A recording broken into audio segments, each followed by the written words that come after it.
Fala pessoal, sejam muito bem-vindos aí a mais um tradicional CryptoTeses. Aí o Casta finalmente de volta ao nosso quadro, tava com saudade dele. Mas enfim, Pois é, quanto tempo faz, cara? não sei, cara. A última Comemoração, sexta. saúde. Saúde, meu irmão. No caso, o Casta tá Cheers. tomando o. Ô, Não sei o você que. tá tomando. O que é isso aí, brother? É o whisky, O bourbon. uísque na taça de vinho? Sim, por que não? Ah, tá, vale. Por que não, né? Quem disse que eu não posso fazer isso, né? Mas enfim, estamos tomando aí nosso bourbon. O Casta tá tomando o quê? Você tá tomando o quê, Eu tô Casta? tomando um rosé chileno. Boa. Enfim, vamos falar um pouco sobre DOT. Queridíssima Dutch! DOT. Muita gente perguntando pra gente nossa opinião.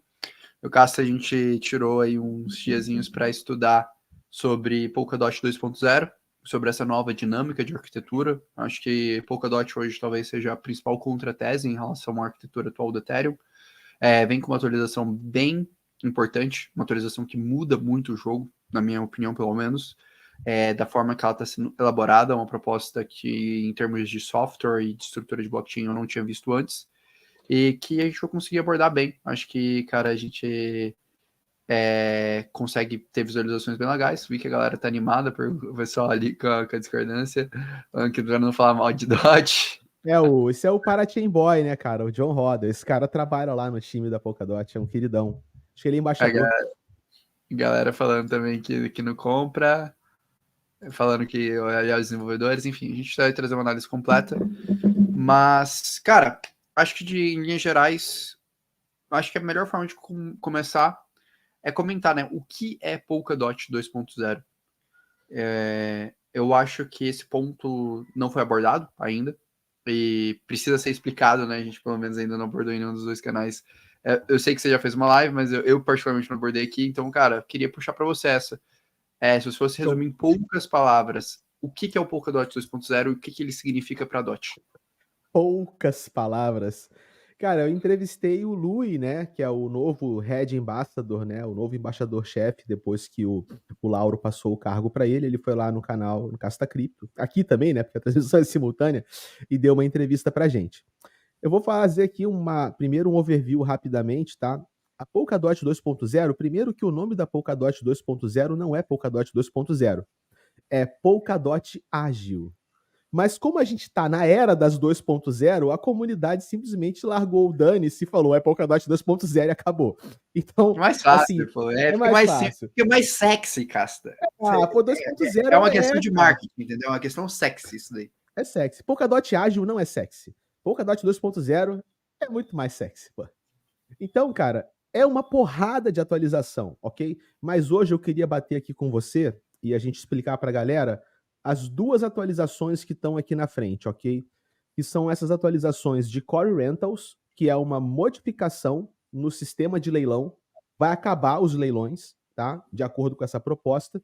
E o sistema de acordes, cara, que é uma inovação bem interessante também na área de interoperabilidade. Eu acho que se a gente puder bater esses dois, cara, a gente consegue discutir, pelo menos no meu ponto de vista, o que são as mudanças mais essenciais na Polkadot e que vão trazer diferencial competitivo para ela no futuro. Assina embaixo, assim, de tudo que eu li até agora, eu concordo muito com você. E quer primeiro explicar o que são esses dois conceitos? Vamos lá, vamos bater aqui. A gente podia, de repente, cara, antes de explicar, dar uma revisitada no que são os leilões e bater as nossas críticas, Cara, porque eu é acho que uma das coisas que a gente mais critica, né? perfeito, eu acho que vale explorar a problemática da DOT. Tá, eu tenho até um artigo que eu quero mostrar pro pessoal, deixa eu só achar aqui que eu tenho 15 abas abertas. Ó, o pessoal falou que seu volume tá mais alto, eu vou equalizar o meu, tá? Ah, boa, boa. Deixa eu ver onde que tá aqui, legal. Cara, eu acho que é super justo. Então tá bom, vamos à nossa maior crítica a Polkadot, eu acho que é válido colocar dessa forma. Polkadot é um case muito bom do ponto de vista de desenvolvedores e atrai muito o mercado por trazer uma proposta diferente com a questão do Substrat, com toda a forma que ela lida. Mas qual que é o ponto negativo de DOT, cara? O ponto negativo de DOT é muito simples. O seu token não encontrou um fit com a sua aplicação. E de fato, hoje o token DOT ele tem um vínculo muito baixo com o que é entregue em todo o seu ecossistema. E, para mim, o grande ponto de tudo isso vem atrelado ao modelo de leilões de Paratins da Polkadot. Então, o que é o modelo de leilões de Paratins da Polkadot? A ideia inicial da Polkadot era criar essa rede que ela era interconectada através de um artifício chamado XCM. Então, o XCM nada mais é do que uma ponte nativa entre a Polkadot que permitia que qualquer Paratim comunicasse com outra Paratim de forma nativa e de forma extremamente segura. Muito parecido com o que é o IBC da Cosmos. Mas diferente da Cosmos, a proposta da Polkadot foi: eu não quero que qualquer um entre na minha blockchain. Eu quero que a comunidade eleja ou as pessoas paguem caro para estarem na minha blockchain e poderem desenvolver suas aplicações. Para isso, eu vou criar um modelo de leilões que a cada determinado período de tempo eu vou abrir uma vaga e aí o meu ecossistema vai sendo preenchido em cima disso. E para tal, você vai ter que travar os DOTs. Então, como eu construo demanda real pelo meu token? No travamento desses leilões, eu construo escassez e aí o usuário ele tem duas alternativas. Ou ele trava DOTs, ou ele faz staking de DOTs. E ponto. E esse modelo deu certo no início. Então, esse modelo foi liberado no final do bull market que a gente estava. E esse modelo arrecadou, no primeiro momento, 106 milhões de DOTs. Então, foi um modelo assim, muito bem sucedido. E no segundo semestre, caiu bastante, arrecadou 20 milhões de DOTs. Mas o que aconteceu? O que aconteceu é que a gente chegou num ciclo de bull. Não existiam tantos projetos assim interessados em estar dentro do ecossistema da Polkadot. Apesar de todos os leilões serem preenchidos, cada vez mais os bids foram ficando menores. Então, cada vez mais o valor arrecadado foi ficando menor. Até que a gente chegou na ordem de 1 milhão de DOTs por parachain, na verdade, por trimestre de leilão. E isso mostrou uma fragilidade desse sistema, que foi: DOTs pararam de ser travados, o custo para se tornar uma parachain por 2 anos parou de ser interessante. E isso teve impacto direto no token DOT, porque continuou-se tendo a inflação na estrutura de staking, etc. E a gente viu uma depreciação de tudo aquilo. E mais do que isso, o ecossistema DOT, muitas parachains entraram, mas poucas estavam realmente funcionais. E a gente consegue perceber isso justamente pelo fit de usuários, onde a gente praticamente não teve adoções significativas de parachains e transações significativas, robustas de parachains. Então, se a gente vem aqui nessa análise, é bem legal pontuar esse ponto, que hoje, como que a gente tem? A gente tem a Moonbeam com uma quantidade de TVL ativo, a gente tem a Aster e acaba um pouco por aí. A gente tem a Kala e Parallel, mas a Kala passando ali por problemas graves reputacionais, que poderia ser o grande carro-chefe da Polkadot. Ela teve os seus problemas quando ela teve o depegging do USD, e a Parallel não conseguindo também tracionar tão bem. E quando a gente vem para transações de usuários, a gente percebe o mesmo cenário, né? A gente continua com essa dinâmica ali baixa de interesse quando a gente olha para os outros cases. Então, apenas ali, talvez a Aster, Moonbeam e Noodle se destacando. E no caso de Noodle e Moonbeam, você tem muita transação que ela não é tão grande, que ela não é tão relevante assim. Então, realmente, a gente vê talvez duas grandes questões. Primeira questão: o modelo de leilão de Paratim se mostrou não tão promissor assim, quando se falou de retirar tokens do ecossistema, estabilizar esses tokens. E o segundo, o grande ponto: as Paratins não conseguiram ainda criar um produto tão diferenciado que chamou tanta atenção a ponto de um ecossistema desse se destacar e chamar usuários. Para mim é um problema muito claro de Product Market Fit.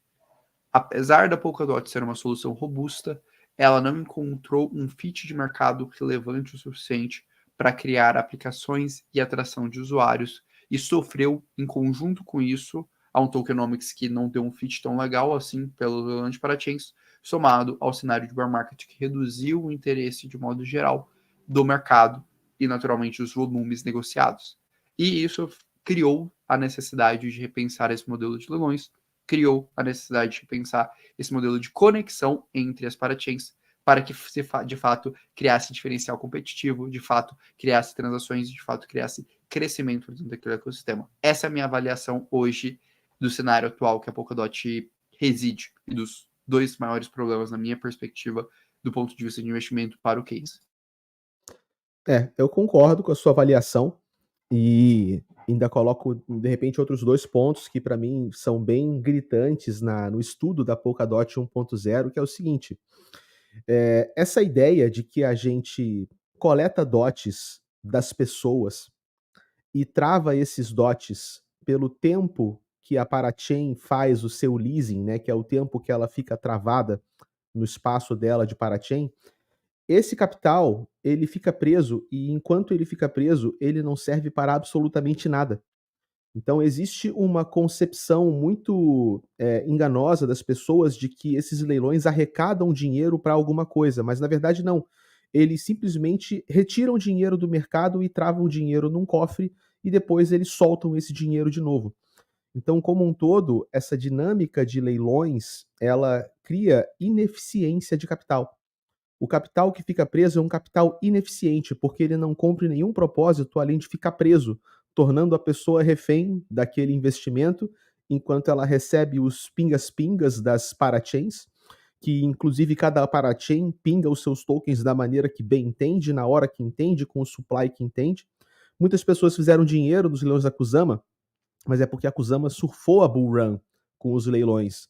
E a Polkadot teve o péssimo timing, coitada, de abrir os leilões na véspera do bear market. Então todo mundo que investiu nos leilões da Polkadot só sofreu, né? O cara tá lá com o DOT preso e pingando uns tokens de Astar e Moonbeam e Akala, que são tokens que caíram pra caramba, né? Desde da sua abertura. Dito isso, como é que a gente melhora, né? A gente melhora reinventando a dinâmica econômica. A gente melhora reinventando os incentivos econômicos de base e procurando por dinâmicas econômicas ali, tokenomics, que tragam eficiência e que ajudam a incentivar as pessoas a construírem e a se engajarem mais. E isso eu acho que nos leva para falar do Core Rentals, que é a primeira mudança da Polkadot, e essa mudança é a mudança que mexe no sistema de leilões. Então, como é que funciona os Core Rentals, pessoal? Deixa eu buscar aqui. Os Core Rentals funcionam da seguinte maneira. Antes, você tinha que participar de um leilão, e aí você juntava DOT, os seus DOTs e os DOTs das pessoas, e se você juntasse mais DOT que todo mundo, que é tipo uma competição de quem junta mais DOT, você poderia travar a blockchain, uma parachain para você, de 6 meses a 2 anos, só que todo mundo escolhe 2 anos porque o cara, enfim, quer travar para o longo prazo. Então nem fazia sentido você travar uma parachain, deu ao trabalho de ganhar um leilão e travar o negócio por menos que 2 anos. Então agora é o seguinte, não temos mais leilão. As parachains não serão mais travadas por 2 anos. O que acontece é o seguinte, toda parachain do ecossistema, ela vai ter que comprar o próprio espaço de bloco, pelo menos mês a mês, entendeu? Então vai haver uma espécie de venda de leilão mês a mês. Eles colocam isso aqui nesse número. 4 vendas semanais por 4 semanas do que eles chamam de core time. Didaticamente falando, tá? Você pode traduzir core time como espaço de bloco. Então, todo mês rola 75% do espaço de bloco disponível está ofertado para compra. Meu som tá baixo de novo, gente. Eu vou ter que aumentar mais isso aqui, peraí. Ó, dei uma aumentada aqui, tá? Então, o que acontece? 75% do espaço de bloco vai ser vendido mês a mês no preço fixo. E o que acontece? Esse preço fixo, ele vai dar um limite. As pessoas podem, a Parachain, ela pode pegar, bom, beleza, eu já quero me adiantar, vou comprar o meu espaço de bloco e eu fico sossegada para o mês inteiro. E você tem 2 opções. Ou você compra o seu espaço de bloco mês a mês e compra o espaço de bloco inteiro a preço fixo, ou você deixa para comprar o espaço de bloco em cima da hora, sob demanda. Que aí você passa a funcionar no modelo Pay as you go, que é como se fosse o modelo de hoje. Quer fazer uma transação, vai pagar o gas na hora. Então você pode tanto fazer esse modelo de pagar na hora, quanto você pode pagar no mês inteiro e ficar o mês inteiro sossegado. Se você pagar o mês inteiro, você paga um preço fixo. Então a Polkadot vai dizer assim, digamos assim, como se ela fosse tarifar o valor base do espaço de bloco padrão. E aí o mercado secundário vai decidir o valor desse espaço de bloco à vista. Se todo mundo comprar o espaço inteiro, 25% fica separado para o espaço de bloco à vista. Se não comprarem tudo, então, assim, compramos só 50% dos 75%. Vai ficar 25 mais 25, a outra metade vai para o mercado aberto. E o mais legal, quando você compra o espaço de bloco, digamos que você é uma parachain, o espaço de bloco que você compra, ele vem na forma de um NFT. E esse NFT, ele pode inclusive ser fatiado e vendido no mercado secundário. Então parece um pouco até, cara, e tem questões que lembram aquela ideia lá atrás do Atom 2.0 de fazer o espaço de bloco ser uma commodity e vender o espaço de bloco e criar um mercado secundário para o espaço de bloco. Então a ideia é que com isso acabam-se os leilões e os caras vão ficar comprando espaço de bloco no mercado, ou compra todo mês à frente, se garante, ou compra na hora sob demanda, entendeu? Ah, outra coisa, os DOTs, né? Quando o DOT que você usa para comprar esse espaço de bloco, ele não fica mais travado. Então esse DOT vai ter um uso. E aí o que, que o Luiz falou para gente? Que não está decidido, que está se discutindo, mas são duas opções. Ou esse DOT que a gente paga taxa com ele, ele vai para uma tesouraria, e aí a governança comunitária decide o que fazer com esse DOT, ou queima. E aí eles ainda não decidiram o que fazer com esse DOT. Tá no mudo, hein, o microfone. Particularmente, eu acho que a queima faz mais sentido, tá? Sendo muito direto, pensando do ponto de vista econômico. Porque Vamos elaborar esse assunto, então? Vamos, cara, Vamos? porque assim, o que acontece? Hoje a Polkadot, ela tem um custo fixo, na verdade um custo variável com uma taxa fixa de proteção da sua rede, que é o staking de DOT. Então ele tem uma política monetária de staking de DOT, ajustado pela governança, mas no final é o que? É um custo para você proteger e para você construir incentivos para os validadores continuarem rodando as suas máquinas. Para mim, quando esse capital entra, ele entra de uma forma de uma receita. Então a Polkadot é um grande computador, é um grande...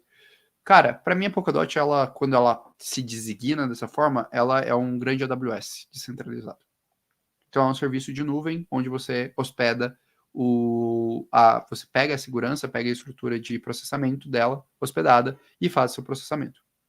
Para mim, é isso o modelo de negócio da Polkadot. Ela é um AWS descentralizado. Só que, enfim, um pouco mais estendida as suas funcionalidades, porque aí tem a questão de segurança, tem algumas outras questões estruturais de registro. Mas para mim ela é um AWS centralizado. E, cara, para mim é muito nítido o custo. O custo da Polkadot é o custo de staking, é o custo de inflação que é repassado por todos os holders, para todas as pessoas que detêm DOT. Então, DOT não é exatamente uma participação, mas DOT é uma commodity que dá acesso a esse AWS descentralizado, que ele precisa também ter uma vazão. Para mim, você gerar o acúmulo na tesouraria depois do redirecionamento disso, você não vai criar essa vazão. Você não vai criar um ciclo que feche o custo desse token. E aí, para mim, você só está reinventando um formato de leilão, só que um formato de leilão de mais curto prazo, que talvez esteja mais exposto às intempéries do mercado. Essa é a minha leitura. Então, para mim, se eles não implementarem um modelo voltado para um burn, eu acho que eles estão pensando de uma forma um pouco equivocada. Porque, para mim, se eles implantarem um modelo voltado para a governança, você tem que assumir que a governança vai ter um direcionamento, um reinvestimento mais eficiente do que propriamente você queimar e construir uma dinâmica de ajuste de mercado nessa estrutura. Essa é a minha leitura. Boa. Vamos lá, eu concordo contigo. Primeiro que eu acho que realmente, cara, assim, uma coisa que não tá clara para mim, tá? E que eu não consegui ainda bater essa informação, eu vou até depois conversar com o Lui. Se a partir do momento que eles começam a trabalhar dessa forma, se qualquer um pode criar uma parachain nova, ou se vai ter ainda algum ritual que diz, você pode ser parachain ou você não pode. Porque o sistema de leilão, ele tinha um propósito duplo, né? O sistema de leilão, primeiro ele era um filtro, uma barreira de entrada, para só entrar quem fosse aprovado pela comunidade, digamos assim, e depois ele reservava o espaço de bloco no tempo. Agora a gente resolveu o problema seguinte, da alocação do espaço de bloco, mas como é que é o problema da autorização para novos projetos entrarem? Isso não está claro para mim. E eu ainda não consegui uma resposta boa, assim, talvez estejam pensando ainda. Talvez tenha que ter ainda algum ritual, tipo, o cara vai ser graduado na Kusama, sei lá, entendeu? Eu posso te falar uma coisa? Eu ainda não acho que... Eu não gosto ainda dessa configuração de A leilão. gente não viu ela. Cara, eu achei essa melhor. Nova, eu achei melhor. Mas eu ainda não gosto. Totalmente. Pelo seguinte motivo. Porque a DOT, ela abre mão do fator mercado da galera arbitrar isso num timing mais, um framework de tempo mais curto, do que ela ter um modelo igual outras blockchains de L1. Porque para mim ela está sendo normalmente um grande AWS, e para mim, cara, assim, o mercado de L1 como um todo é a nova nuvem descentralizada do mundo de registros, transações e processamentos, etc. A grande questão para mim é o seguinte: quando a DOT faz isso, ela abre mão do ajuste do mercado. 25% do leilão que ela vai potencialmente ter vai ser ajuste de mercado, e os outros 75% já vai ser uma precificação pré-estabelecida. Isso me deixa preocupado também. Isso me incomoda, porque qual que é a capacidade da governança em inferir e tomar uma decisão melhor do que a inferência do mercado? Para mim, esse é o conflito. 75%. Quando a gente faz isso, a gente está apostando, basicamente 75%, que a governança tomará uma decisão melhor de precificação do que o mercado. E eu não sei se a governança tem essa velocidade, agilidade e maturidade para tomar essa decisão melhor. Mas no fundo a gente está fazendo isso. Eu concordo. Porque, bem ou mal, cara, muito embora a DOT tenha a questão da governança, uma coisa que às vezes eu fiz até um paralelo uma vez, comparando com nações-estado, com formas de governo, pode ser uma opinião meio polêmica, mas uma vez que a governança, por exemplo, ou algum tipo de mecanismo define o preço fixo desse espaço de bloco, isso é muito similar a uma tentativa de um Estado-nação de fazer os preços congelados no mercado. E uma coisa que a gente sabe historicamente é o seguinte, cara, planejamento central econômico... Hã? Você leu minha mente, eu tava pensando exatamente isso. Sabe, parece às vezes, cara, como se fosse um regime de planejamento de controle central econômico, onde uma coisa, sei lá, meio tipo União Soviética, sabe? Pra mim é isso, cara. Pra mim é um regime, tipo assim, cara, pra mim isso é um regime de controlamento, beleza. Pode ser bom, a gente pode tomar decisões boas. Eu não sei se a governança descentralizada é a estrutura mais capacitada para isso. Porque a governança descentralizada não é sobre as pessoas mais qualificadas, tecnicamente, tomando decisão disso. É uma feeling geral da comunidade. Pode ser que talvez funcione. Eu acho que isso vai acabar evoluindo para alguma fórmula dinâmica, cara. Porque ou eles vão colocar um preço fixo muito caro, e aí a rede vai ficar proibitiva, ou eles vão colocar muito barato, e aí a rede vai ser spamada. Sim. Entendeu? E aí, eu concordo com você. Eu concordo com você. Mas aí que tá. Eu entendo que quando eles dão essa proposta, eles buscando uma diferenciação. Porque na prática, se eles acertarem o preço, vai ser bom, né? Mas o foda é... Quem vai acertar esse preço? É uma coisa recorrente. E o mercado é dinâmico. Como é que o preço de hoje você sabe que é bom pro preço de amanhã? Então, tipo, cara, pra mim talvez seja fixo por mês. Eles possam ir reajustando, sabe? Não, sim, mas mesmo assim, cara, realmente pra mim, cara, talvez a gente possa só estar tendo uma leitura errada. Eu vou fazer minha pode ser. Mas assim... Mas a gente vai ter o white paper disso ainda. Isso ainda vai ser melhor definido. Mas pra mim, assim, se for desse modelo que a gente tá discutindo, é realmente o equivalente a gente sentar numa reunião descentralizada do FED e definir a próxima taxa de juros. Sim. Ao invés dos 12 membros do FED decidir, a gente distribui para os token holders votarem, né? Sim, mas no fundo a gente está sentando um comitê e decidindo uma taxa de juros ao invés de deixar o mercado agir. Pode ser que exatamente. Isso é mais keynesiano. É extremamente keynesiano. Né, digamos assim. Intervencionista no mercado, né? Sim, é uma estrutura... Exato. Acho que você matou. É uma estrutura intervencionista da governança no desenvolvimento. E a governança vai ter a capacidade de precificar mais barato, mais caro e acelerar a entrada de mais parachains ou menos parachains dentro da sua estrutura. Assim como acelerar ou não a queima de DOT. Para mim é isso. Vamos lá. Vamos então colocar o lado bom da coisa, porque acho que a gente não tem que... não tô achando assim, ruim, errado, os caras estão lascados. A gente está levantando pontos de atenção. Qual é um ponto bom?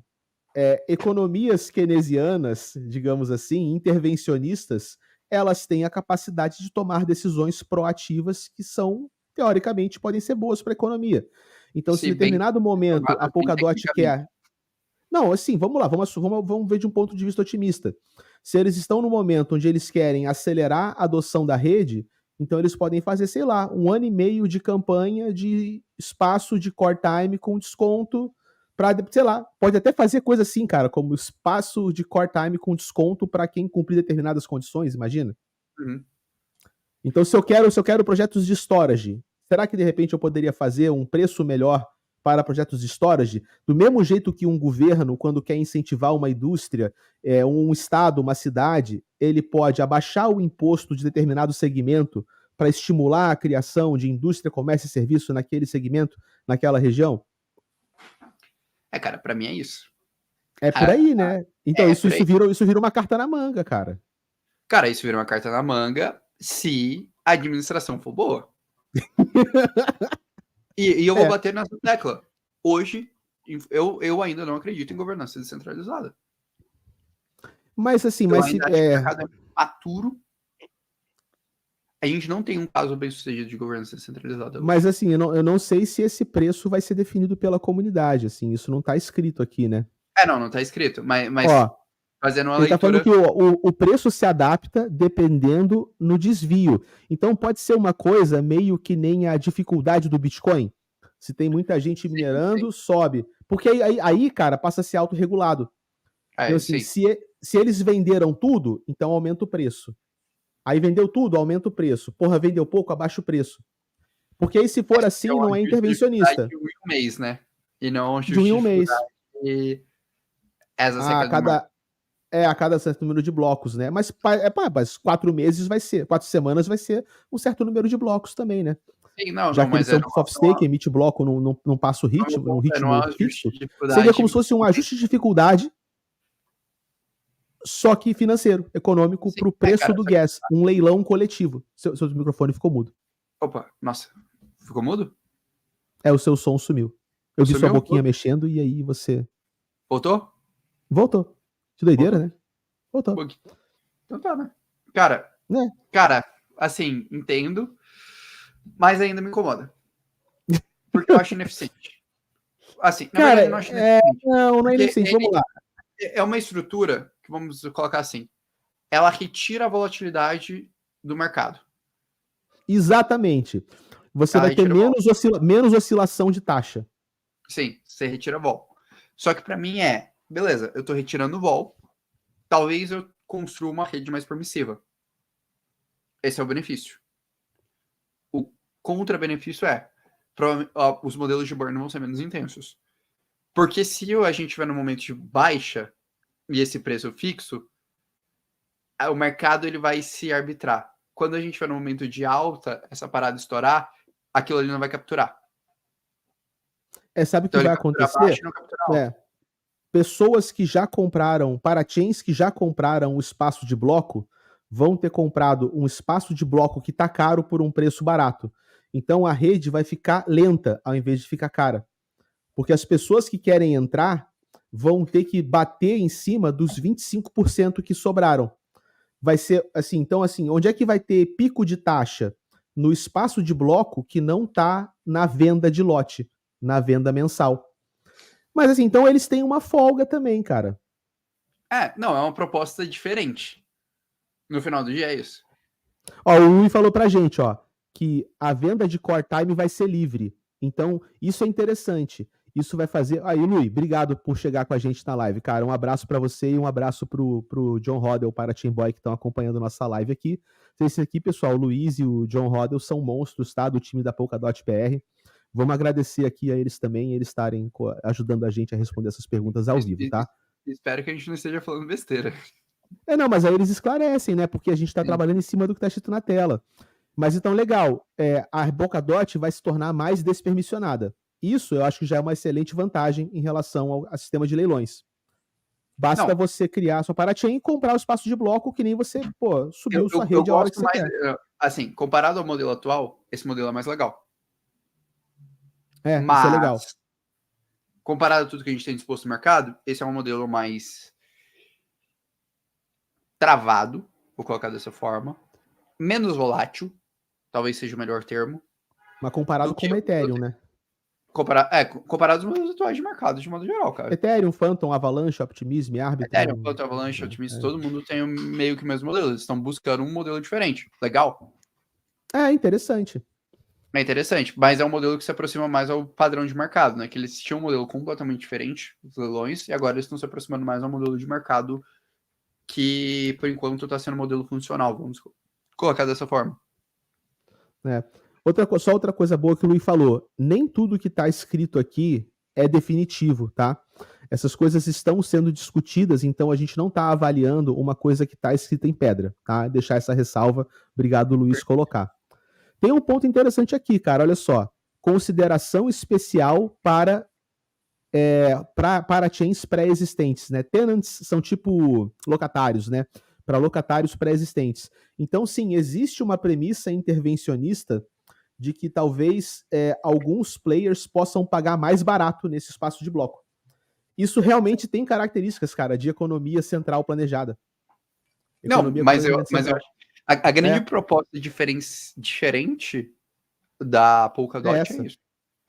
Eles sempre bateram nessa tecla de governança, nessa técnica de estrutura planejada de governança. Você vê que o próprio leilão é um negócio, assim, por dentro é descentralizado, porque tem as pessoas votando. Mas para quem participa da Polkadot, ela é extremamente regrada. Ela é extremamente disciplinada. Tudo tem que ser feito do jeito certo, tudo tem um jeito, tudo tem um processo. Então o processo é extremamente centralizado no sentido de que, olha, bicho, só vai entrar via leilão, né? Agora mudou, tem as parathreads e tudo mais, mas a Polkadot realmente ela tem uma obsessão até, digamos assim, com segurança e com governança, e a maneira dela reforçar a sua segurança e a sua governança é estruturando muito bem as coisas. Só que isso traz aspectos como esse. A gente começa a ficar meio, nossa, mas... né? A gente bate um pouco a cabeça com isso. É que, no final, eles tiram graus de liberdade no mercado. Tiram graus de liberdade do mercado. Pode ser ruim. Você pode acertar como pode errar. A questão é qual que é a velocidade que você se adapta para ter mais acertos que erros em relação ao mercado. E, cara, isso para mim, numa governança descentralizada, é algo extremamente complexo. A gente vai ter que ver até que ponto isso funciona. Eu acho que vai ser um bom experimento. Pode ser um experimento interessante. Ver até onde isso vai, sacou? Sim. Tá, eu acho que batemos esse ponto. Batemos. Evolução positiva, mas com ressalvas sobre possível necessidade de organização central. Exato. Acho que esse é o ponto. E é uma proposta que vai ser implementada daqui mais ou menos um ano e meio, né? Se tudo ocorrer bem. Eu acho que sim, né, cara? Daí para mais. São muitas paradas. Vão ter que fazer na Kusama primeiro, testar na Kusama e tal. Eu acho que isso não é uma coisa para agora, né? Bom, beleza. O John Rodel falou que a gente pode acompanhar a governança. O John Rodel, Parachain Boy, não sei agora como é que você prefere, né? Porque eu sempre conheci como Parachain Boy. Manda, cara, para o pessoal que está aqui no chat, de repente, ou passa para mim no chat privado que eu encaminho, quais são os links onde as pessoas que estão vendo a live podem acompanhar a governança, tá? Qualquer coisa me manda no WhatsApp, que depois eu passo aqui. Quem quiser acompanhar os fóruns, pode ir lá, tá? Trocar ideia, participar da governança também e tudo mais. Boa. Muito bem. Vamos falar dos acordes? Sim. Cara, os acordes são um negócio bem interessante, tá? Como é que funciona hoje a Polkadot 1.0? A Polkadot 1.0, ela é uma arquitetura de... Deixa eu ver se eu acho esse slide aqui, peraí. Eu usei esse slide numa aula há pouco tempo, até na aula que eu gravei para você, cara. Boa. Boa demais, cara. Foi a aula que você gravou. Você gravou ontem, né? Foi a última aula que eu gravei. Justamente a aula que compara Polkadot com Cosmos. Aqui, deixa eu abrir essa imagem aqui, mostrar para a galera.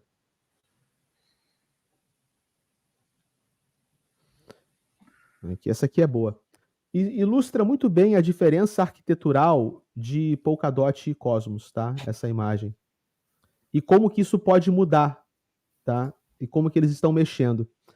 Isso aqui são dois modelos de arquitetura de rede, tá, pessoal? Redes ponto a ponto e redes do tipo Hub and Spoke. As redes ponto a ponto são redes onde todos os elementos da rede podem criar canais de comunicação individuais entre si. não precisa ser todo mundo ligado com todo mundo. Pode ser mais de um ligado com mais de um.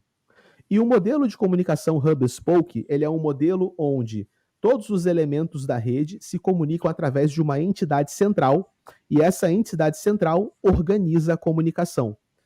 A maneira da esquerda, cara, é a maneira como a Cosmos escala. A maneira da direita é a maneira como a Polkadot funciona hoje.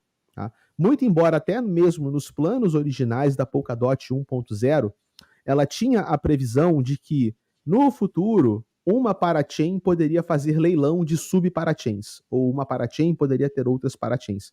Mas até hoje, todo o modelo da Polkadot, ele sempre enxergou a Relay Chain, que é o coração da Polkadot, é a blockchain onde o DOT mora de verdade, né? Essa blockchain como o centro de tudo. E essa é a diferença fundamental entre o modelo de escalabilidade Cosmos e o modelo de escalabilidade Polkadot. E com os acordes, isso está dando uma certa mudada aqui, ó. O que acontece é o seguinte: agora, cara, a gente vai ter uma espécie de quebra dessa blockchain central em blockchains utilitárias de sistema. Então a gente pode ter uma blockchain para controlar o staking, uma blockchain para controlar a mensageria entre contratos inteligentes, uma blockchain para fazer a validação dos blocos, e as próprias parachains, elas vão poder se agrupar em categorias de parachains que são similares entre si. Então, por exemplo, se eu tiver duas parachains que fazem armazenamento de dados, essas duas parachains elas podem se juntar e elas implementam um acorde. O que é um acorde? Um acorde é uma interface de comunicação uniforme na qual as duas blockchains conseguem responder aos mesmos comandos. Então, ao invés de eu pedir alguma coisa para a parachain de armazenamento A ou para a parachain de armazenamento B, eu posso pedir alguma coisa para o conjunto das parachains de armazenamento. Então, se uma parachain de armazenamento estiver fora, a outra resolve, sacou? E aí as parachains, elas começam a funcionar de forma redundante entre si. Se eu tiver um conjunto de parachains que são DEX, eu posso pedir um swap e qualquer uma delas pode atender, sacou? Então, eu posso pedir um swap e se vai ser na Acala, se vai ser na Moonbeam, se vai ser não sei aonde, não importa, porque o acorde vai resolver isso. E isso começa a transformar a Polkadot numa coisa menos hub and spoke, que foi um modelo de estrela, e um modelo de comunicação mais orgânico com clusters, né, com agrupamentos. Então, essa é uma mudança estrutural que pode fazer com que parachains que trabalham o mesmo caso de uso se juntem para formar um serviço mais resiliente como um todo e, quem sabe, ganharem vantagens competitivas com isso em relação ao resto do mercado cripto. Sacou? Posso dar uma opinião forte? Agora solta, cara. Eu só expliquei o fundamento. Para mim, isso define se Polkadot vai dar certo ou errado. Em médio prazo. Não fala essas coisas quando eu tô tomando meu vinho. Cara, calma porque aí. assim... Como assim, cara? Calma, brother. Não, vai, tá. Elabora agora. Vamos lá. Cara, eu acho que assim, Polkadot está no mercado bom. Fato. O mercado que a Polkadot hoje está posicionada, que é o mercado de registros e processamentos descentralizado, tende a ser o mercado de cripto que mais vai ter tamanho nos próximos 4 anos, na minha opinião.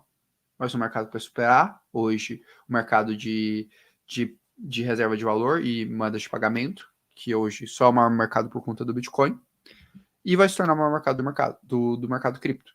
Então esse mercado vai expandir. Agora, qual que é a grande questão para mim que falta para a Polkadot se tornar relevante? Mais importante, na minha opinião, do que política monetária e tokenomics. Encontrar fit de mercado no seu produto. Então, existir uma justificativa clara para que eu crie uma parachain no Polkadot.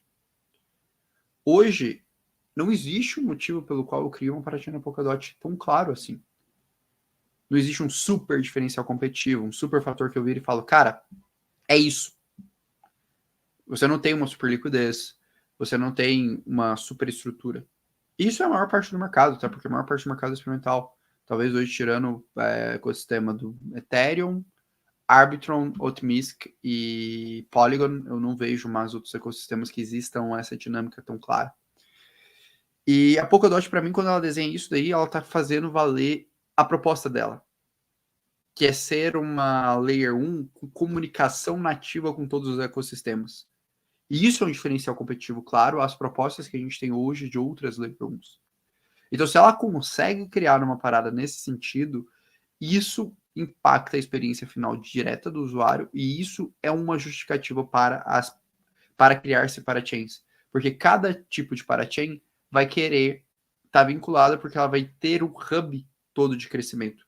Então, é como se ela criasse vários pilares de primitivas de crescimento que forçassem esse crescimento. E isso valida a ideia do XCM, na minha opinião. Isso constrói uma comunicação muito mais forte do XCM, que hoje na prática não existe. Hoje na prática um usuário vai lá, ele entra na Astar e ele fica só na Astar. Ele não se direciona para todos os outros ecossistemas. E ele não usufrui do poder máximo do ecossistema. Mas ele usufrui apenas do poder da Astra. Essa proposta muda esse jogo. A grande questão é, isso gera fit de mercado? A gente ainda não sabe. Mas é uma proposta usada que pode ser o diferencial competitivo da Polkadot que gera esse fit. Então, por isso, para mim, essa, de tudo que a gente falou sobre Polkadot 2.0, é o ponto mais importante da atualização. E, para mim, o ponto que mais determina o sucesso ou não do case do ponto de vista de adoção de mercado. Eu acho que isso em conjunto com o fim dos leilões. Porque aí a gente cria um ecossistema mais fluido, mais orgânico, onde agrupar projetos com interesses parecidos e fazer eles se ajudarem é interessante para todos, e a gente faz isso de forma despermissionada, com a possibilidade de gerar incentivos econômicos diretamente no espaço de bloco. Então, por exemplo, quero dar um gás no setor de Real World Apps, espaço de bloco para parachains de Real World Apps está com desconto. Sacou? Por exemplo. Sim. Então, cara, é interessante sim, tá? Cara, aqui tem umas... achei um outro ponto válido que o João comentou aqui. ele colocou aqui. Que foi a questão da linguagem. Concordo, cara. Assino embaixo. Acho o Solid uma linguagem Essa é boa também. Mas isso, para mim, eu acho que assim, é uma coisa que a Polkadot vai competir com outros. Por exemplo, a Celestia tá vindo com a proposta de Data Viability. E aí quebra, porque você consegue ter, de fato, uma estrutura de execução em outra linguagem, um substrate, conectada numa estrutura de dados que depois conecta com Solidity, por exemplo. E aí você cria uma possibilidade de grau de liberdade e generalização de linguagens muito mais ampla. Polkadot traz essa proposta também. Acho super viável e acredito que a tendência do mercado é isso. Vai muito até o que defende. Polkadot foi um dos primeiros cases a defender a dinâmica de WebAssembly. Assino embaixo com você. Mas, para mim, não é um diferencial competitivo tão grande quanto você conseguir construir um ecossistema extremamente integrado. E sempre foi a proposta final na minha leitura do case. Um ecossistema que dá mais dinheiro, mesmo que seja mais difícil de programar, ele acaba atraindo mais atenção, porque dinheiro segue dinheiro, cara. Isso é uma máxima. Então, ter uma facilidade de programação é legal, mas isso aliado a uma remodelagem econômica e a um redesenho dos incentivos econômicos, isso é muito melhor. Então, sim, e traz talvez eles estejam... ao fator de programação. Exatamente, aí, mas que legal.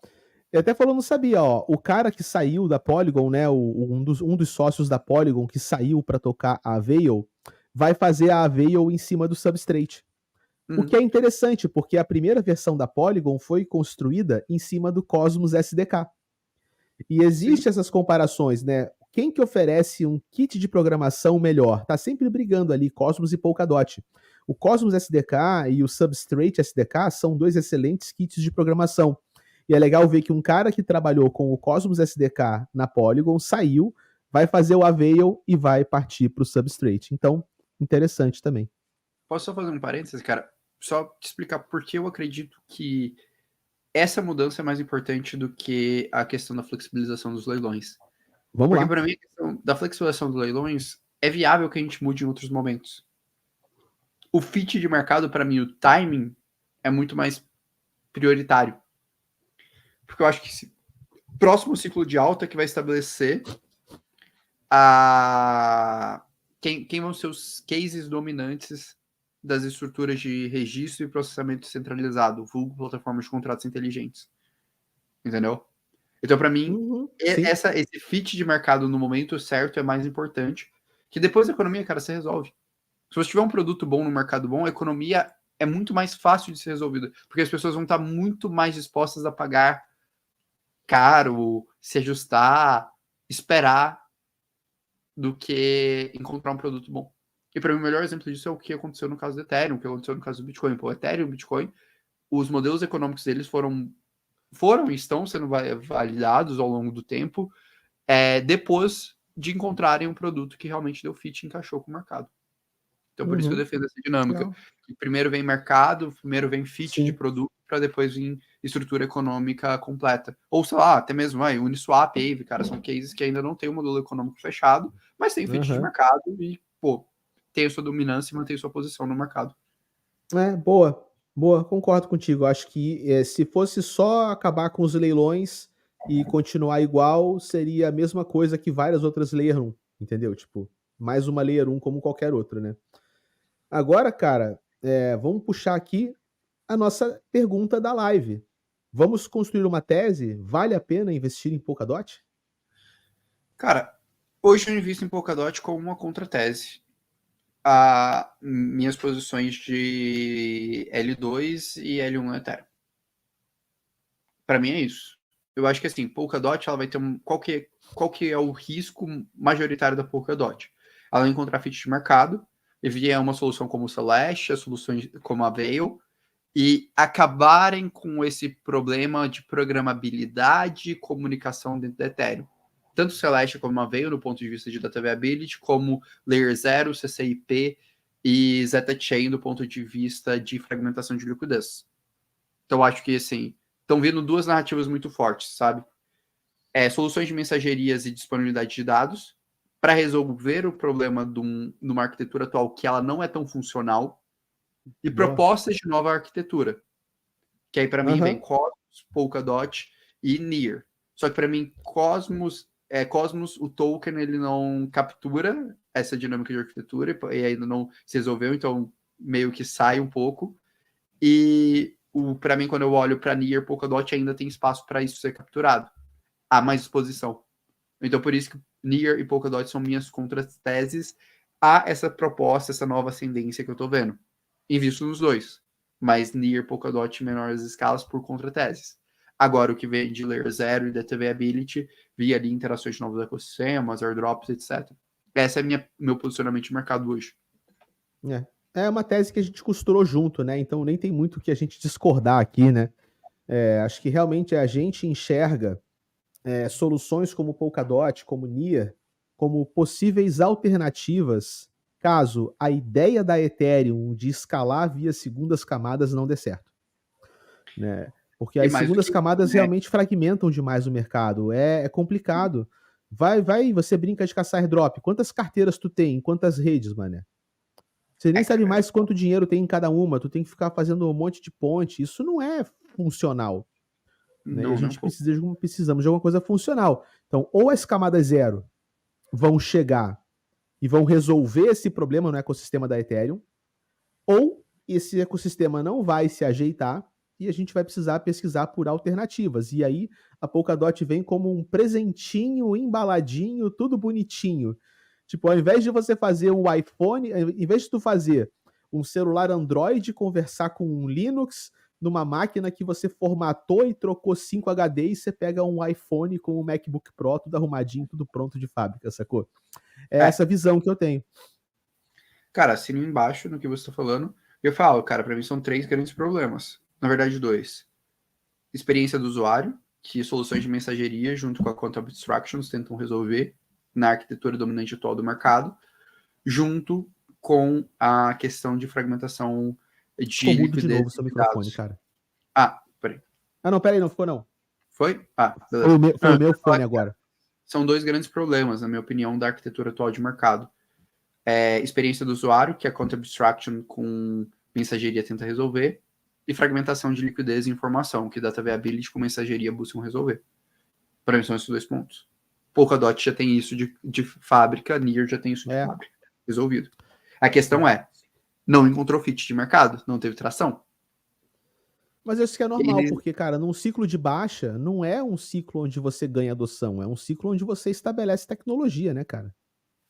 não Se bem, se discordo. bem que, se bem que as segundas camadas ganharam adoção, mas é uma adoção de caçador de airdrop maluco, né, cara? Cara, é uma adoção de capital, cara. É uma adoção de follow. Cara, é uma adoção de follow money.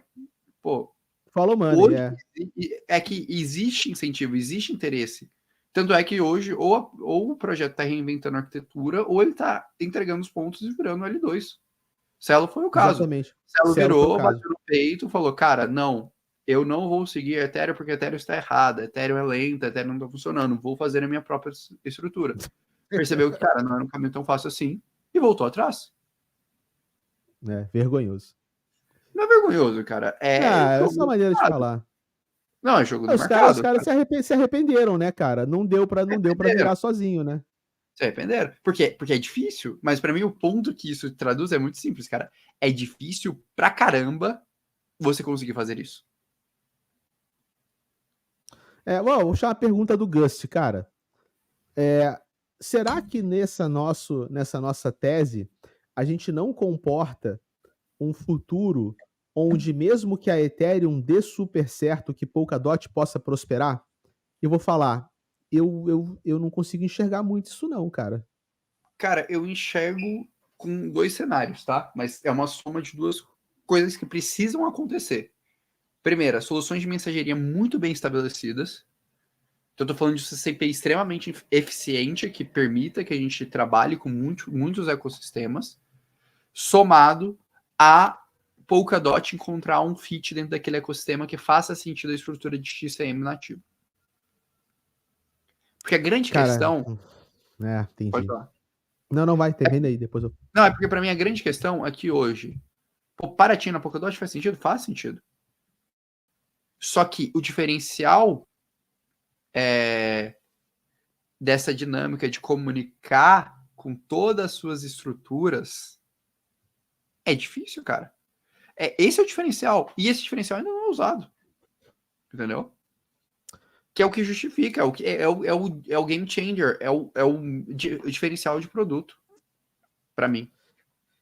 Mas aí, sabe como é que eu enxergo isso? Parecido com você. Só que eu também coloco uma outra condição, além da mesma condição que você colocou, que é a seguinte: não vai ser via projetos como o Moonbeam, cara. Não vai ser com projetos que replicam a Ethereum, porque se a Ethereum der certo, não tem por que você replicar a Ethereum em outro lugar. Você Não, teria tem que que ser um projeto realmente diferente. Tem que ser uma coisa. diferente. Sabe uma coisa que eu fico meio às vezes, encucado, assim, como é que fala? Encucado com essas parachains que saíram primeiro? As três primeiras parachains, Aster, Moonbeam e Akala. As três parachains são plataformas de contrato inteligente, cara. Porra, o princípio de uma appchain é o seu projeto ser a sua própria blockchain. Então, é tipo muito mais como Osmosis na Cosmos, entendeu? Como o Akashi. Osmosis é uma Uniswap que tem a sua própria blockchain. Akashi é uma ave que tem sua própria blockchain. É a teoria do AppChain, é uma DYDX. É uma operadora de futuros que tem a sua própria blockchain. Aí a gente pega os três primeiros caras e ao invés deles fazerem um produto final que tenha sua própria blockchain, o que eles fazem? Uma plataforma de contrato inteligente. E ainda assim, a Kala menos, porque a Kala também é uma aplicação por si só. Então, Moonbeam e Asta não fazem nada além de ser base para aplicativos, o que para mim não tem muito sentido num ecossistema de AppChain, caso a Ethereum dê certo. Se a Ethereum não der certo, aí, cara, Moonbeam e Asta ganham muito espaço. Se Ethereum vingar e as Layer 2 da Ethereum vingarem, não faz sentido ter Moonbeam e Asta. Faz sentido, talvez, uma coisa como uma Kala. É uma parachain, mas também é uma DEX. Você faz o swap direto nela, ela tem o próprio dólar, ela é um balizador da economia de outros parachains que são de DeFi. Aí eu acho que encaixaria. Mas, assim, não do jeito que é hoje, onde você faz uma appchain que, na verdade, não é uma appchain, é uma nova plataforma de contrato inteligente. Moonbeam e Asta parecem muito mais com rollups da Ethereum do que como AppChains, como deveria ser no final das contas, sacou? Sei o que Justo. tu acha. Concordo com você. Não tem o que eu discordar nesse ponto. Né? E, cara, e blockchains monolíticas como contratese? O pessoal tá cantando Solana aí no chat. Eu quero tua opinião. Cara, Primeiro. eu acho que. Porque eu acho assim. todo mundo bota isso aqui pra mim. Acabou. Depois eu vou dar minha opinião, mas eu quero tua opinião primeiro. Não, a minha opinião é que eu não acho que você está com uma visão centrada a L2. É porque o dinheiro está olhando para essa visão. Então a gente analisa o dinheiro, a gente está analisando o follow the money. Agora, uma blockchain monolítica pode ser uma resposta? Eu tendo a achar que não, cara. Eu acho que talvez blockchains que se comportam como um monolito, mas que por dentro se fragmentam, por exemplo, Nier, ou até mesmo a queridinha do coração dos degenerados do Brasil, a Radix, se um dia entregar tudo que ela falou que vai entregar, fizer os upgrades que tem que fazer, fizer tudo bonitinho, a gente está falando de uma blockchain que, para quem usa, parece um monolito, é uma coisa só, mas que por dentro ela se estrutura. A Solana, cara, ela está trabalhando para resolver o problema dos travamentos e ela está investindo em muitas frentes. Eu acho que existe talvez um futuro onde Solana pode ser uma blockchain de nicho. Caso ela resolva as questões técnicas e ela consiga atravessar a sua crise de reputação por conta do negócio da FTX e um monte de projeto que afundou lá dentro, se ela superar essas duas barreiras e continuar no mercado, e ela conseguir entregar uma blockchain de altíssima frequência, cara, com taxas muito baratas e muito acelerada, alguns aplicativos descentralizados podem se beneficiar da Solana, tá? Mas eu acho que isso é um grande C, porque no meio tempo a gente tem outros players que rivalizam com Solana. Nier bate de frente com Solana. Radix, para mim, bate de frente com Solana. Muito mais até do que batem de frente com a Ethereum, sacou? Porque se comportam como soluções one-stop shop, ou seja, tudo numa única blockchain do ponto de vista de quem usa. São blockchains de altíssima frequência, são blockchains que querem muita transação a custo baixo, e esses caras vão ter que, antes de querer matar a Ethereum, eles vão ter que primeiro competir por esse filão de mercado, sacou? Minha visão. Ótimo. Eu vou só complementar, cara. Para mim, quando você entra num cenário de possibilidade de data availability, e principalmente quando você abre a questão do registro off-chain de dados com Validian, com Plasma, a estrutura, para mim, de monolítico para de fazer sentido. Porque um Validium, um Plasma, cara, que você faça uma parte off-chain, ele tem um grau de confiabilidade quase tão igual ao monolítico, só que com muito mais espaço para escalabilidade, cara. E que para mim, num contexto de games, tem muito mais fit. Mas é uma escalabilidade fragmentada, né, cara? Você tem que ficar costurando essas blockchains todas. E o monolito já entrega tudo resolvido, sacou? Não, mas, cara, pra mim a questão do monolítico cara, você vai sempre estressar várias pontas ao mesmo tempo. Você não tem um sistema eficiente. Pra mim é a mesma coisa, quando cara. Quando o monolito cai inteiro, né? Exato. Então, cara, eu tô, assim, hoje eu não tenho tese em monolítico. Abri mão dessa tese. Posso estar errado? Posso. E o tempo vai me dizer. Mas é uma tese que hoje eu não... mas assim, eu acho que é uma tese que não precisa ser montada agora. Entendeu? É o tipo de tese que você pode acompanhar o mercado nos próximos 6 meses e ver o desenrolar das coisas, e daria perfeitamente tempo de falar, não, bicho, agora, pelo desenrolar do histórico das Layer 2, pelo desenrolar do histórico da Polkadot 2.0, podemos voltar a olhar para monolitos. Eu concordo contigo que não é a hora, talvez não sinto também, vou olhar para monolito agora, não. Por quê? Pelo menos, não sei, assim, a gente não caça gema, ok? Primeira coisa, pessoal entender, nós não somos caçadores de gemas. A gente não está procurando aquele token que eu vou acertar o olho esquerdo da mosca vesga, sacou? A gente vai realmente esperar as teses aparecerem. Então, se os monolitos tiverem uma ressurgência e, por exemplo, Solana liderando uma nova corrida de blockchains monolíticos, isso ainda não está no radar. Essa corrida ainda vai ter que ser desenhada. Então, daria tempo para mim de avaliar isso no decorrer do mercado, sacou? Justo.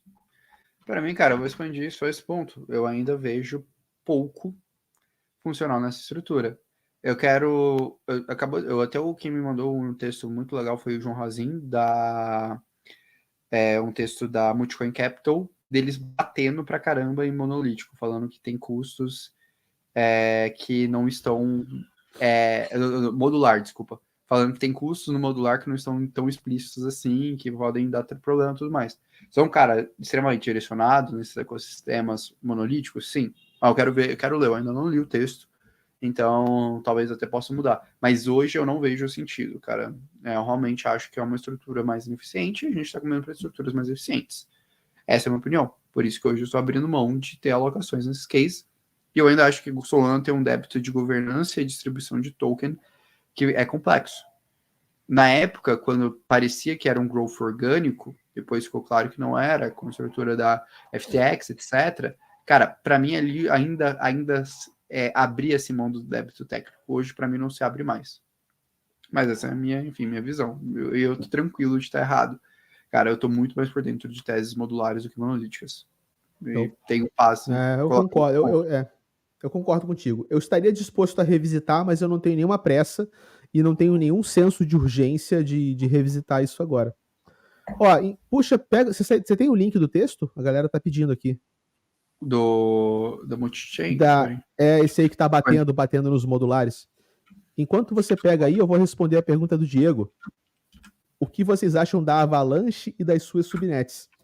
Cara, já viu aquele meme que tem, tipo, 2 dragões com a cara toda feroz e um dragão com a cara toda zoada, assim, todo bagunçado? Eu vejo, tipo, Cosmos, Polkadot e o Avalanche como um dragão meio zoado, coitado. Por quê? Cara, uma polêmica aí, cara. Ainda bem que não tem o embaixador da Avalanche na live. Senão ia dar problema. Polêmica. Eu vou falar por quê, cara. O modelo de segurança econômica da Avalanche, eu acho o menos interessante dos 3. Porque subnets da Avalanche, elas são parecidas com as supernets da Polygon, que são parecidas com as parachains da Polkadot, que são parecidas com as zonas e hubs da Cosmos, ok? Então, é também na Avalanche um modelo de escalabilidade por appchains, só que eles chamam de subnets. A questão é, o modelo de incentivo econômico para criação e para validação das subnets, eu acho o modelo econômico mais fraco, tá? Muito embora a Avalanche tenha performance, entregue rapidez, isso também é questionável, porque a Avalanche, ela fala que entrega 4.000 TPS, mas é sem contrato inteligente. Quando você coloca contrato inteligente, a performance dela é nível Ethereum também. Então, assim, eu não acho que é um case forte, tá? Eu acho que é um case que, como outros cases, tá na hora da gente ver uma Avalanche 2.0, sacou? Como a Polkadot fez, cara. Para mim, a Polkadot tava ficando para trás.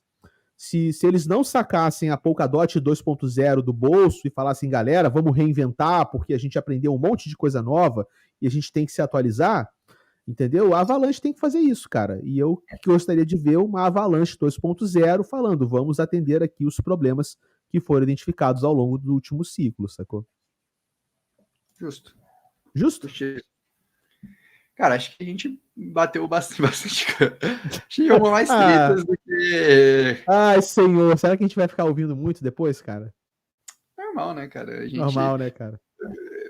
Você gosta de populares técnicas? Eu só falei do meme da Hydra, cara, mas o resto acho que a gente foi bem ponderado, porra, bem sossegado. Não, eu acho super justo. Eu tô com vontade de ler, cara. Acho que a gente tem que ler junto esse texto das críticas. Vamos ler. Quem sabe o nosso próximo CryptoTeases a gente não pode falar sobre esse texto. Não ler ele ao vivo, que isso significa que não dá certo, mas a gente estuda ele e critica ele junto.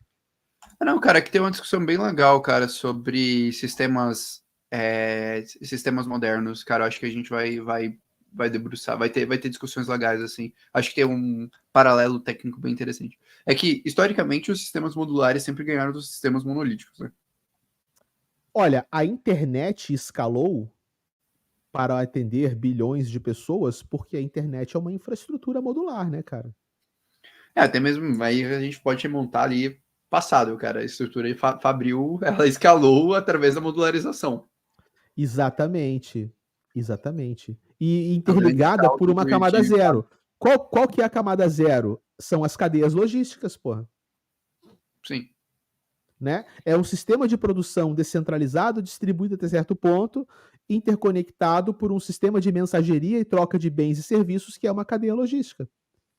Isso o Desde a sistema extração de Fabril formado commodities, por a refino. logística de portos, aeroportos e ferrovias e rodovias do Exato, mundo. é. E não é uma única indústria monolítica que controla a terra inteira, né? Que extrai tudo. Se bem que os acionistas são muito poucos. Mas aí é um outro rolê, mano. Assim, Mas aí, são os donos, mas a aí operação é tem quebrada. capacidade de acessar tudo isso, cara. A operação é quebrada, o capital está concentrado.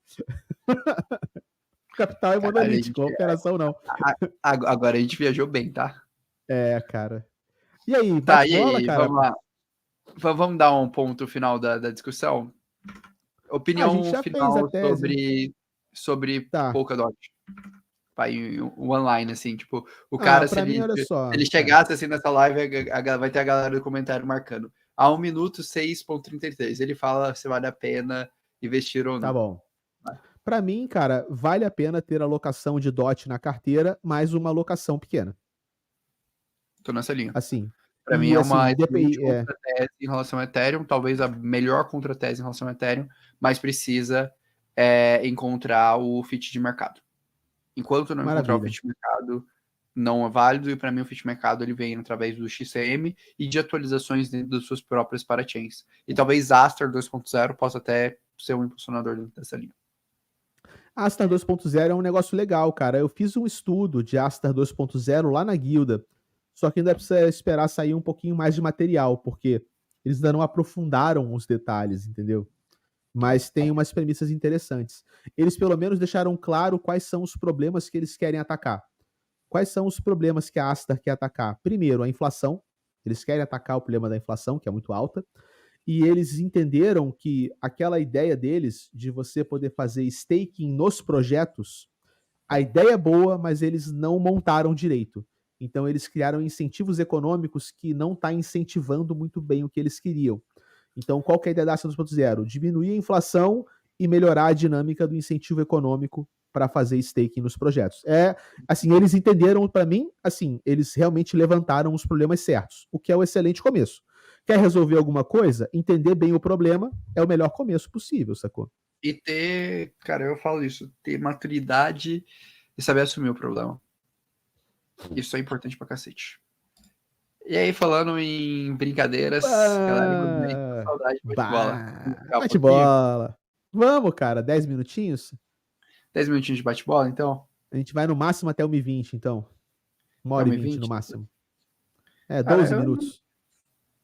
eu tô jogo. Então, vai, dá o seu disclaimer, você que gosta de explicar Não, o bate-bola. eu vou explicar. Não, eu vou reabastecer minha taça para me preparar para o bate-bola e você explica o bate-bola. Cara, eu não tenho a didática do Casta, mas tudo bem. O bate-bola é muito simples, galera.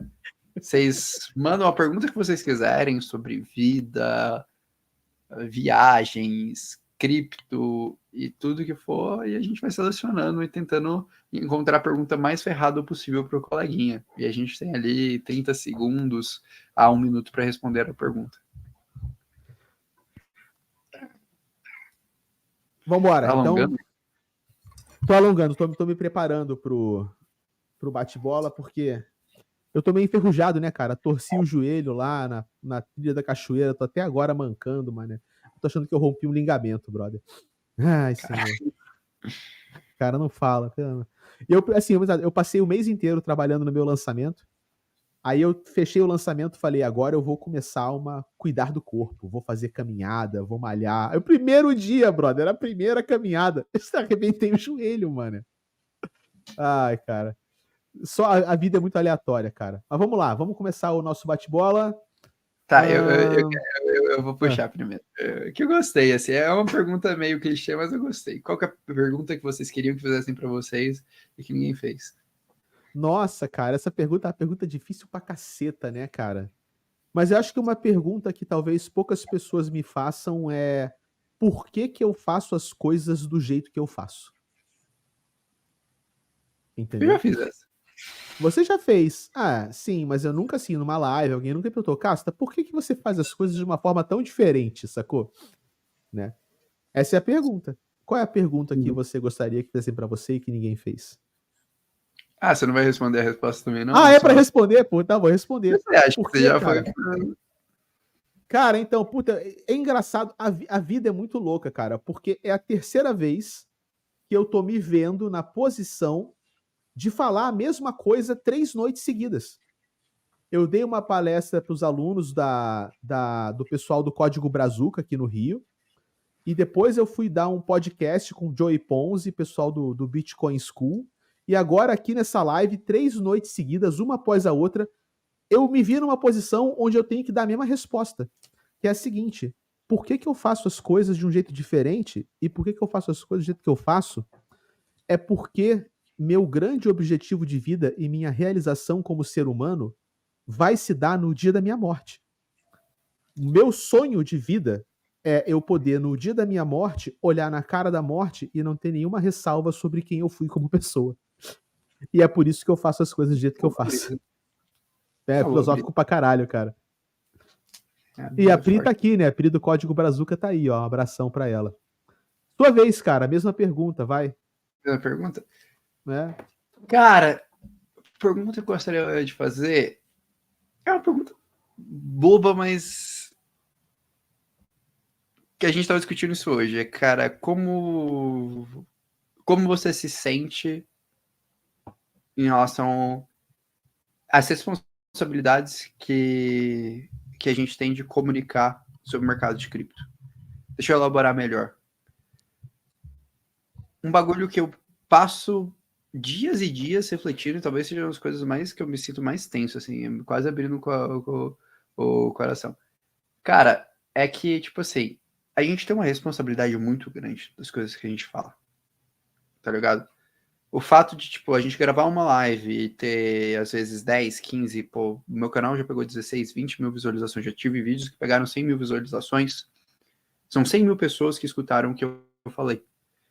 E eu sei que isso tem um impacto gigantesco na vida de muita gente. E as pessoas, normalmente, elas não têm um filtro, nem um senso crítico tão extenso, assim. E, cara, é uma pressão ferrada, assim. É um bagulho que eu trabalho todos os dias, porque eu tava até conversando com o Casta. Eu falo que toda vez que eu abro uma live, ou que eu construo um conteúdo, ou que eu construo uma tese, que eu construo um raciocínio, e até mesmo no dia que eu tô no dia a dia na rua e tal, pelo fato de virar, de certa forma, uma figura pública, hoje a gente virou isso no mercado do cripto, qualquer mudança, qualquer erro, ele tem um impacto muito grande. Qualquer erro e qualquer acerto. Então, eu sempre brinco, eu me sinto como se eu estivesse naqueles caças ultrassônicos que valem bilhões de Caralho. dólares em armas e tal, e que qualquer errinho que você faz, você começa a Terceira Guerra Mundial. E eu sei que não é essa proporção, mas para muitos, dependendo do impacto, quando você vai no micro, em alguns casos é. E para mim é o bagulho que eu mais reflito hoje. A pergunta que me... Eu não tenho a resposta, mas é a pergunta que eu mais penso em relação sobre isso. Tá ligado? E para mim ainda vem um peso porque você abre mão um pouco de poder... No meu caso, pelo menos, é que no seu caso você já tá mais velho, então no meu caso, pô, eu tenho 22, eu tenho 23, acabei de completar 23 anos. Então você abre um pouco da parte imatura, sei lá, normalmente 23 anos eu eventualmente poderia estar no Inter tomando cachaça, tá ligado? E isso acaba sendo restrito em dados momentos. Ai, ai, cara. Não, beleza. Minha vez então, cara. Vamos lá. Ah, cara, é que tem umas perguntas, o pessoal foi pro pessoal, o pessoal foi para as Vamos lá, perguntas assim galera. mais íntimas, cara. Vamos lá. Cara, eu vou pegar essa pergunta que é uma zoeira e eu vou transformar ela numa pergunta filosófica, cara. Né, com quantos anos vocês decidiram se assumir? E aqui eu vou usar o se assumir para a perspectiva de quando você decidiu Com quantos anos você viu que você tinha que ser você mesmo no mundo, sacou? Cara, com 22. Com 22? Depois de ler Camus. Depois que eu li Depois de Camus, ler Camus. e, tipo, o Camus, ele é um cara muito denso. Só dar um contexto. O Camus é um filósofo absurdista da década de 1940, 1950, que ele tem ele, além de ser Nobel de literatura muito boa dele, de fato, ele abre o ensaio filosófico dele falando que a única questão fundamental da filosofia é o suicídio. E parece Esse é pesado. osso, né, cara? É É pesado, é. pesado assim. Mas eu Mas, entendo. Vai, termina, mas termina. por que ele coloca o suicídio? Que ele fala, cara, a única coisa que você não escolhe é o existir. Você pode escolher não existir, mas existir você não escolhe. Você apenas é. E ele bate muito nessa tecla de que, tipo, cara, a gente se suicida, de certa forma, em alguns aspectos.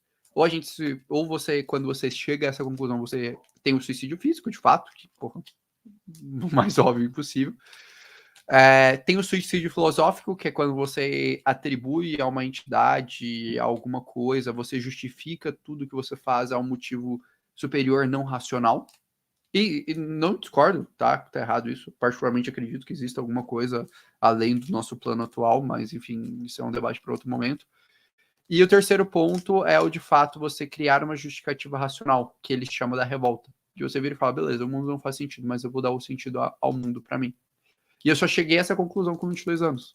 Então esse foi o momento que eu virei e Só falei não, pra né? mim. Você já chegou, né? Só, Enfim, porra. eu tô com 23, então Caraca. vai, sei lá, uns 6 Você nem meses que eu barba tô ainda, trabalhando porra. nessa perspectiva. Vai. Já, Mas, você já chegou nessa conclusão.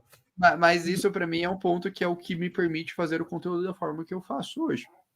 Então, se eu faço Boa, conteúdo cara. hoje, sei lá, se eu subo no palco do evento com a meia na canela e de moletom, ou se eu tomo as decisões de falar o que eu falo publicamente, tudo vem de entender que isso é o meu propósito.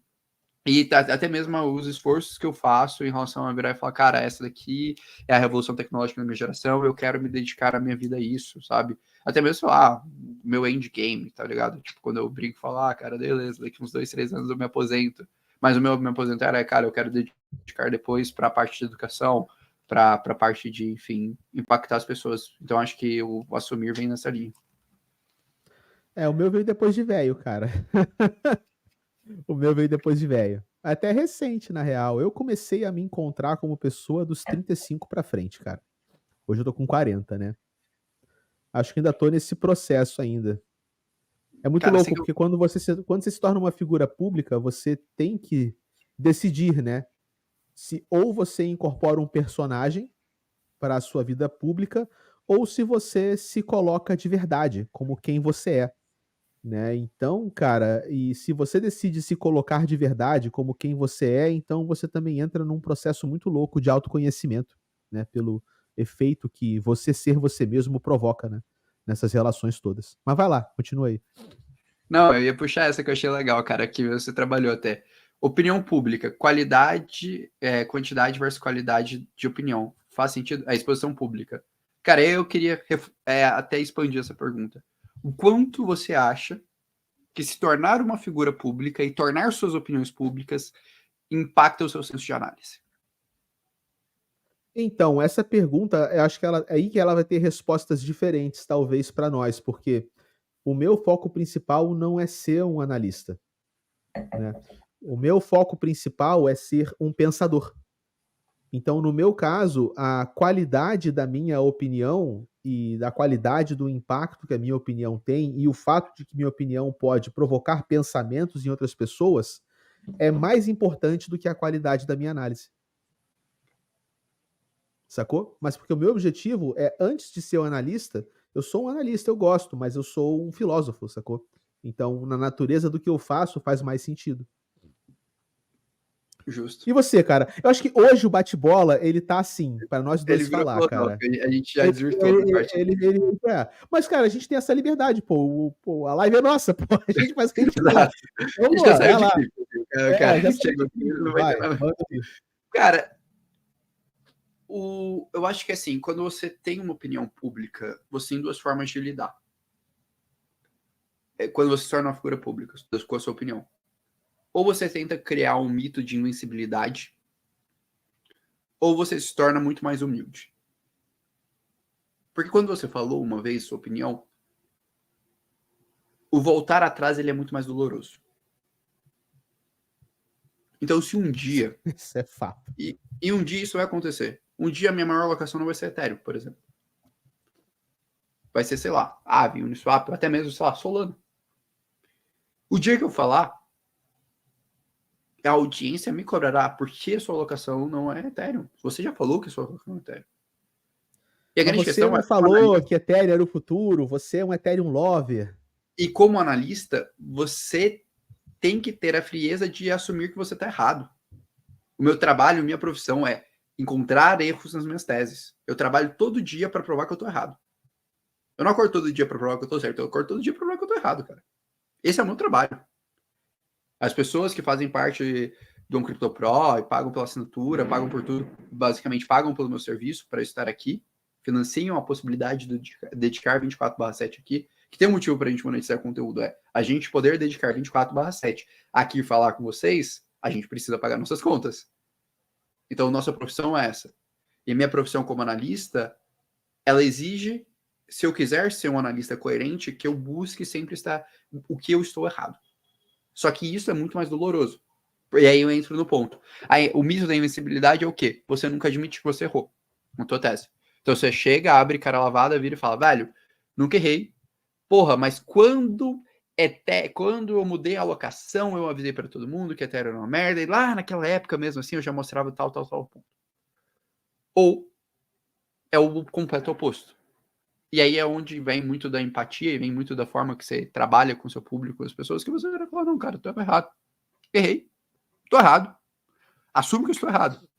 Isso vai assustar e desatrair algumas pessoas, porque algumas pessoas vão falar, porra, cara, se esse cara admite que tá errado, ele não é o super-herói que eu quero, então foda-se.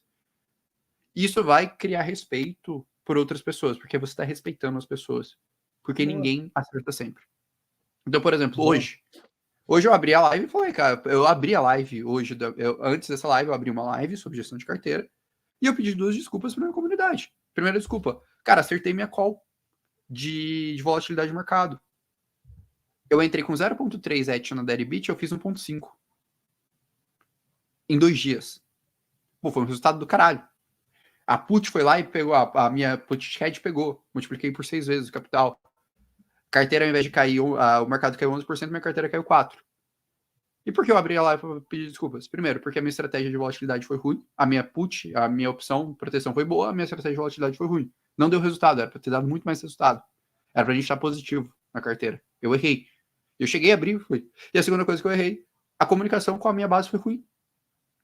E uma parte dos meus clientes não pegaram essa oportunidade que eu mostrei, enfim, que eventualmente algumas pessoas pegam o que eu estou fazendo e querem replicar, apesar de não ser uma recomendação, porque a comunicação não chegou a tempo. E cara, você ter possibilidade ou não de fazer isso é o peso de você ser público, um analista público. Essa é a minha visão hoje. Mas eu restringo, eu prefiro dar menos opiniões e me certificar da qualidade por conta do impacto que eu sei que eu gero, do que dar mais opiniões e eventualmente crescer mais. Muito bom, cara. Gostei, viu? Eu bato palmas pra você, cara. Eu tiro o chapéu pra você. Meu cabelo já não tenho mais, né? Mas o chapéu eu tiro pra você, cara. Só pra gente encerrar, então, em clima de descontração, porque ficou filosófico pra caralho, né? Cara, vai lá. Comida favorita de cada um e a gente encerra aqui falando de comida, cara. Eu acho que a gente vai dar a mesma resposta, mas qual é a sua comida favorita, o Rolandão da Massa? Cara, pô, engraçado. Assim, de restaurante que eu tô indo mais frequentemente é o rodizão de sushi que a gente sempre vai, cara. É o que Rodizão me de pegando. sushi. Mas assim, acho de comida de geral favorita, minha comida favorita é ostra. Ostra, brother. Que Sim, cara. aleatório, mano. Ostra é bom pra Que tem caralho, uma cara. memória afetiva fodida disso daí. Tem 2 coisas que eu Entendi. gosto pra caramba de comer que tem uma memória afetiva muito grande pra mim. Com meu pai. A primeira é a ostra, que a gente sempre ia, quando era criança, a gente ia pra Bahia, a gente comia ostra junto, tipo, do vendedor da praia. E a segunda, velho, é ainda mais bizarra, mas que a gente sempre, quando a gente vai junto, a gente vai pra fazenda, alguma coisa, a gente vai pescar e aí a gente sempre pega uma lata daquelas de tinta, improvisa um fogo, tá ligado? Aí a gente pega um peixe, tipo, ali, sem sal, sem nada, limpa tudo na beira do rio, pega uns pedaços de pau, faz uma grelha improvisada e faz, cara. Pra mim, esse é o melhor peixe que existe de todos. Normalmente a gente faz isso com curvina, cara. São as duas coisas que eu mais gosto de comer. Mas é muito mais memória afetiva. Mas a gente vai bater um japa, né, cara? Estamos devendo um japa, né? Você que tem que vir pra São Paulo, cara. É, eu tô no Rio. Quando eu for aí, a gente vai no nosso japa do Se bem que é mais coração. fácil no Rio, porque agora eu vou pra Goiânia, então é mais fácil A receber gente no vai Rio. ter que bater um japa aqui. Aí eu te levo num restaurante japonês legal aqui no Rio. Aí sim. Boa. Ah, moleque. Então é isso, cara. Fechamos. Vai. Vamos lá, que Fechamos. já passou o tempo já. Filosofamos, a galera entendeu nossa Ah, intimidade, dores.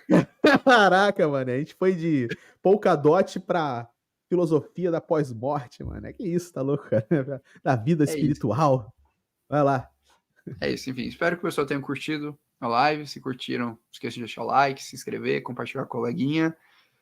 Um grande abraço, pessoal, e até, não sei, eu tô pensando em fazer uma live no final de semana para analisar a queda do mercado, dependendo eu faço, se não, segunda-feira tem Crypto Visions. Show. É isso. É isso, irmão.